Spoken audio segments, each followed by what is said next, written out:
বাবু বাঞ্চোদ আমারে বাঞ্চোদ আমার বাইরে করে দিস।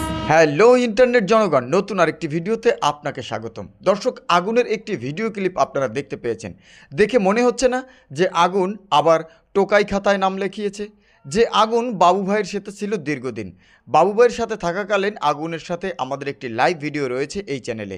এখানে ক্লিক করে আপনারা সেটা দেখে নিতে পারেন। দর্শক, আগুন কিন্তু গান গিয়েছিল গগন সাকিবের চ্যানেলে।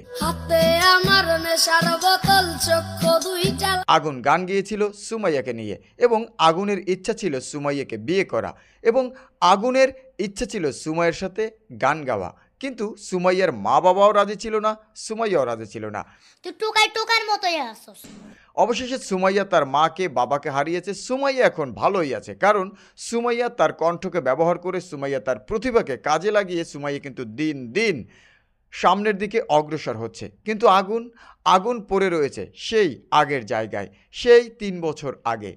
দর্শক, আগুনকে আমরা প্রথম দেখেছিলাম কমলাপুর রেল স্টেশনে। সেখান থেকে বাবুভাই তাকে উদ্ধার করে নিয়ে এসেছিল। আগুনের কণ্ঠ ভালো, আগুন গান গেতে চায়, তাই গগন সাকিব তাকে দিয়ে গান গাওয়ায়। গান গাওয়ার পর আগুন সারা দেশব্যাপী ভাইরাল হয়ে যায়। আগুন এখন কোথায় আছে? আগুন বর্তমানে গাজীপুর রেল স্টেশনে আছে। আপনারা ভিডিওর অংশবিশেষ দেখেছেন, আমরা পুরো ভিডিও আপনাদেরকে দেখাতে চাই। বাবু বাঞ্চোদ আমারে বাঞ্চোদ আমার বাইরে করে দিস। হ্যালো মাইক্রোফোন দে, এটা কথা তাইছি তুমি লাগা তাইকা।